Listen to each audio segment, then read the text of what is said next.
Muy buenos días, tardes y noche a todas. Yo soy Santiago Benavides Sepúlveda y en el día de hoy, valga la redundancia, voy a hablar acerca de Alechansky, espero que lo pronuncie bien a lo largo de la exposición. Bien, este artista nace en el año 19 de octubre del 1927, Bruselas, Bélgica, y actualmente sigue con vida con 94 años.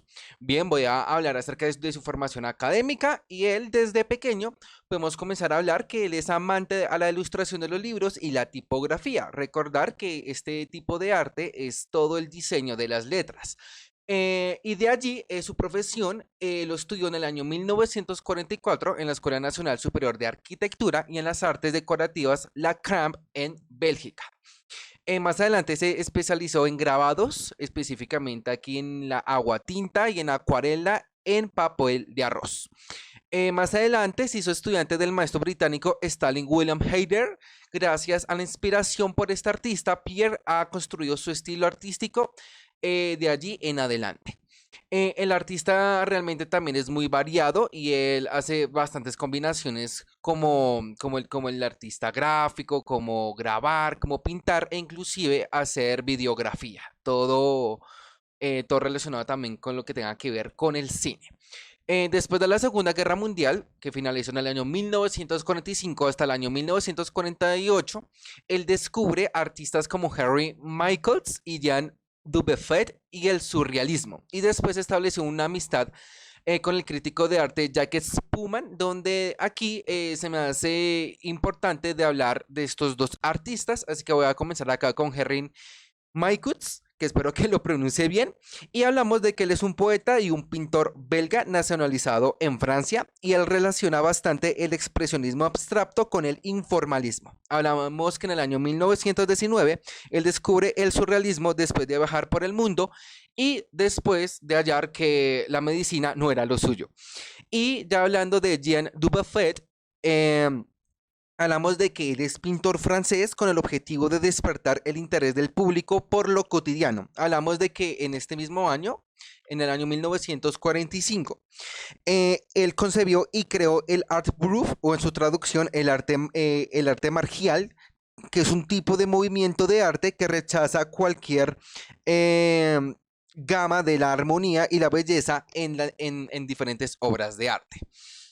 Ya en el caso, ay, por cierto, ya en el caso pues el de Jack Spuma no encontré la suficiente información, pero sí averigüé que él fue crítico e historiador de arte y que gracias a él, nuestro maestro Pieck ha conocido todo lo que tenga que ver con la historia en las artes. Hablamos que en el año 1947 él realiza su primera exposición individual en la Galería Low Cons de Bruselas. Aquí está con Google Maps. Y aquí una de sus obras, más o menos como en estos años, que es en el año 1946, que vemos en este caso una obra llamado El gato y el gallo de la fábula de Pozo. Bien, para colocar un poquito en contexto, pues de qué se trata de Sopo, es que Sopo es un fabulista o aquellos que escriben fábulas y todos sus escritos lo han hecho de forma oral. Entonces parece que Pieck se obsesionó con este escritor y realizó una obra de arte con base a él. En ese mismo año encuentra en el grupo de jóvenes pintores de su país de Belga con 20 años. Bien, en el año 1949, él se formó en el grupo de arte Cobra, cuyo propósito fue romper los estándares aceptados del arte de Occidente y hacer más arte sobre la condición humana. De aquí voy a abrir un gran pero gran paréntesis a hablar de este movimiento Cobra o el grupo Cobra. Hablamos que fue fundada específicamente por el artista Karel Appel y más adelante se añadió otros artistas importantes como Joseph Noirette, Corinne, Christian Dotremont, Constant y Asger John el 8 de noviembre del año 1948. Bien, ¿qué significa Cobra o cómo sale estas siglas? Muy fácil, hablamos que en el año 1948 eh, este nombre es realizado por las palabras principales o iniciales de las capitales de tres países. En este caso es Copenhague de Dinamarca, Bruselas, la B, que es de Bélgica, y Ámsterdam, aquí la A, que es la capital de Holanda o de Países Bajos.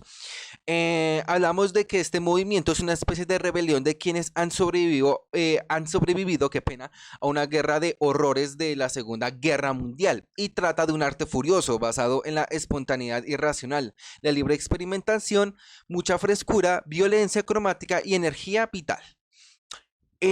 Hablamos de que en el año 1949 Piek, sin nombrar el apellido, se convirtió en miembro luego de conocer los otros artistas de Cobra y mostró su trabajo en varias de sus exposiciones. Hablamos aquí algunas que otras obras intercaladas de estos años, como por ejemplo esta que es Gimnasia Matutina del año 1949, esta llamado que se llama La Estilista del año 1948 y este que se llama Altavoz del año 1950. Comenzó también a realizar diferentes lienzos en colaboración con miembros de Cobra, entre ellos Karen Apple, el fundador de este grupo. Y en el año, desafortunadamente, 1951, tras la disolución de Cobra, ya que muchos también ya se fueron y también fueron al mismo tiempo reemplazados, Piek se trasladó a París, donde experimentó con nuevas técnicas de grabado con el emblemático Atelier 19, o en su traducción Taller 19, en Bruselas, y se habla que es un tipo de grabado sobre placas. Y aquí vemos, pues en este caso, pues un tipo de revista con respecto a este taller. Bien, ya más adelante, en el año 1955, él viaja a Japón, donde su trabajo, The Nights, o Las Noches, fue exhibido y realizó una película sobre la caligrafía japonesa. Realmente ella estaba buscando si se encontraba esta película, pero desafortunadamente no la encontré. Pero obviamente aquí tengo su obra, que es un agua fuerte de 234 por 307 centímetros sobre papel Rives, y ya el tamaño de la hoja como tal es de 386 por 460 centímetros.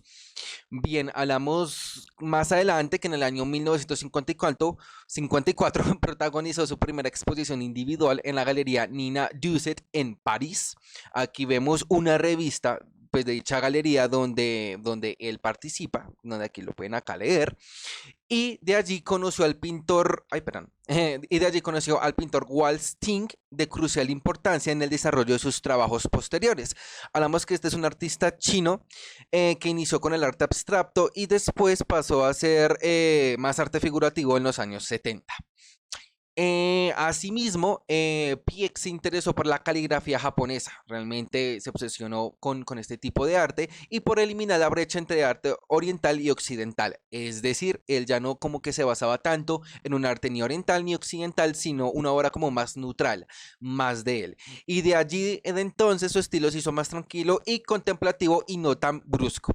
Por ejemplo, podemos ver en esta obra que se llama Desaparecer en el año 1959, que es óleo sobre el lienzo en su técnica. Bien, a finales de los años 50, algunos de los trabajos de Piek Aleksandrsky habían sido mostrados en el Bienal de Venecia y exhibidos en Londres y Berna. Aquí vemos acá pues de Venecia y aquí la galería de Berna.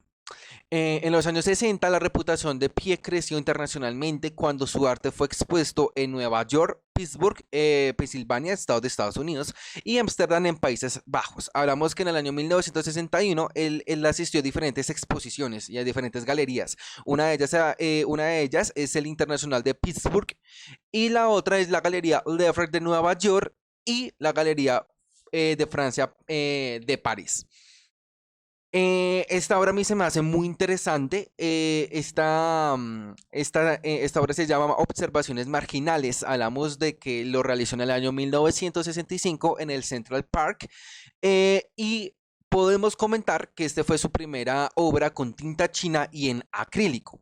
Aquí algo muy importante en este dos tipos de obras es que conducen a una obra dinámica, gestual y caligráfica, y los artísticas y críticos de arte de aquellos momentos eligieron estas dos obras para la exposición internacional del movimiento surrealista. Bien, ya en los años 80, 83, 87, aquí ya en este caso, podemos hablar que Alain Chatsky ejerció como profesor de pintura en la Escuela Nacional Superior de Bellas Artes de París Y en el año 1984 fue galardonado o fue premiado con el Gran Premio Nacional de las Artes y de Letras de París. Es un artista súper dotado. Bien, en el año 1988, ya 4 después de lo que sucedió aquí, hablamos de que él de nuevo viajó a China y gracias a algunas que otras experiencias, catalizó una de las series más importantes de dibujos llamado Flora Dónica. Intenté buscar el significado y el concepto de estas y hablamos de que a través de un libro de estas obras, él se centra en estos dibujos donde habla de como diferentes enciclopedias con respecto a grabados y documentos algo raros y va a conceptos burocráticos de los reyes de Dinamarca del siglo XVIII. Es lo que intenta conceptualizar en estas obras.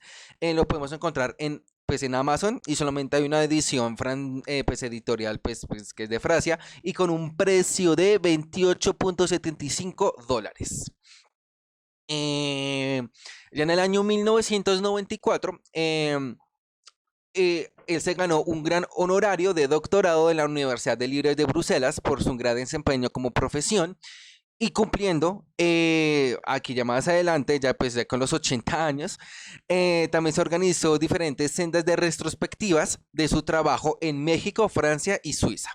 Ya en los años 2000 en adelante, él ya regresó regularmente a los talleres de la manufactura para pintar decoraciones a diferentes servicios de arte.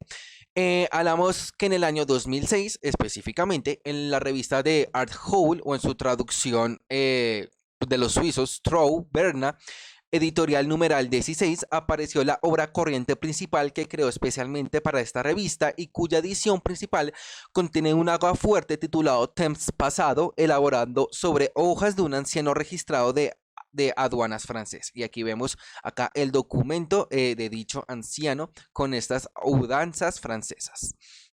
En el año 2007 a 2018 ocurrió algo muy, muy importante y así como lo comenté aquí dentro de los años 1994, y es que él ya con una edad de 80 años, el Museo Real de Bellas Artes de Bélgica en Bruselas le rinden un gran homenaje a través de la exposición con las temáticas de toda su carrera.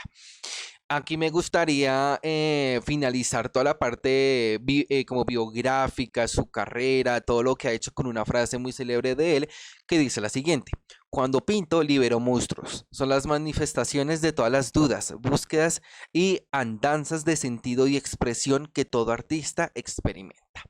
Bien, ahora me gustaría pasar a las 220 obras. Obviamente tengo que resumir y coloqué las obras más importantes y más impactantes que en mi caso yo me llevé, por lo cual yo lo divido en diferentes años. Está el 60, 50, 70, 80, 90.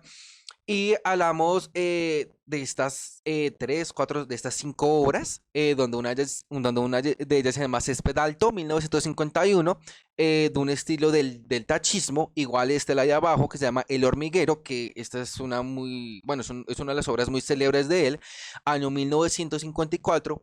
Tenemos este que se llama Sartén, el sartén para freír, 1951. Esto es un grabado, igual algo de un mundo, 1952, donde realiza un documento acerca de un mundo en específico que él no redacta a lo que le quiere informarle al espectador, algo como más anónimo. Y aquí está el homenaje a Ensor en el año 1956, que fue uno de los artistas que él también se ha topado en toda su trayectoria como artista. En los años 60, hablamos también de estas obras que se llama Alicia Crece, año 1961, de igual forma, estilo tachista. Y aquí podemos ver esta obra llamada Pieles de Naranja y Derivados. Intenté buscar qué significa este concepto, pero no lo encontré. Lo digo es porque se me hace curioso el título, ¿no? Pieles de Naranja. Y aquí hablamos más algo como de blanco y negro. O sea, debe tener alguna connotación o denotación, pero no la encontré. Y bueno, y esa fue que era en el año 1962. Hablamos de estas dos. Parque Central 1965. Esta para mí se me hace una obra muy curiosa, como muy colorida entre los colores verdes y anaranjados. Y tenemos esta que se llama Pero ¿dónde están ellos? Del año 1963. Esta a mí me encantó, me fascinó bastante. No sé, se me viene como a cosas como de películas futuristas o algo por el estilo, en mi caso. Este se llama Un derecho a mirar en el año 1968. Es una pintura abstracta. Ya en los años 70, aquí me gustaría hablar de dos series. Una de ellas se llama Con la veta en la madera, así se llama, año 1973. Estos ya son también grabados. Acá son diferentes, acá lo pueden verlo. Esta es la primera, segunda, la tercera, la cuarta, la quinta y la sexta. De igual forma aquí, esta serie se llama Fisura. Y aquí también están en orden. Este se llama Fisura 1, Fisura 2, Fisura 3, 4, 5 y 6. Me gusta bastante cómo juega con los colores y con los trazos. Es muy interesante. Hablamos en los años 80. Podemos hablar de este que se llama Enfermedades Desordenadas, donde habla más como de un psicoanálisis artístico por medio de lo que puede llegar a ser el hombre, de su desorden mental.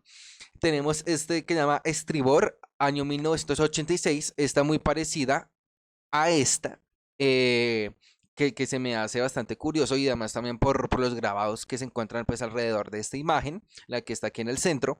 Está Códice 1981. Y para aquellos o sea, que no sabe qué es un códice, aquí yo tengo acá ya las cosas acá anotado, donde aquí nos dice que códice en este caso son tipos de formatos de libros que se compone de cuadernos plegados, cosidos y encuadernados, donde aquí le hace como un honor a ese tipo de formatos de libros. Es una persona que lee bastante. Hablamos también de esta obra llamada Día Báltico, ya entre el año 1992 y 2005, porque las otras obras que yo busqué no tienen el año. Entonces, para ser ordenado, coloqué estas dos. Estas dos son pinturas abstractas, aquí como los dicen. Y listo, aquí está la webgrafía, no, pues la bibliografía donde he buscado toda la información.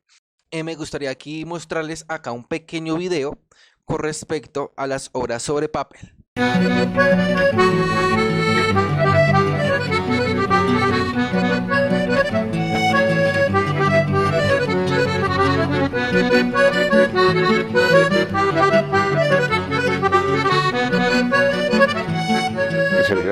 el más grande artista vivo, pintor en el sentido tradicional del término, y digo tradicional en el mejor de los sentidos.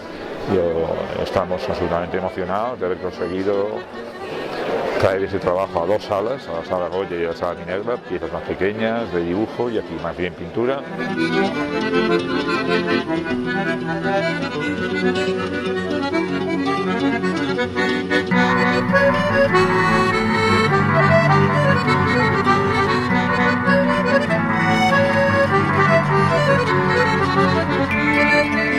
Una pieza famosísima como es el caso de Central Park, que está ahí, que es una pieza que estuvo en la última exposición del surrealismo, en el año 65, ya ha llovido desde entonces, y hay obras que acaba de hacer el artista que sigue trabajando. Tiene 87 años en este momento y sigue trabajando, y hay algunas piezas que son del año 13, del 14.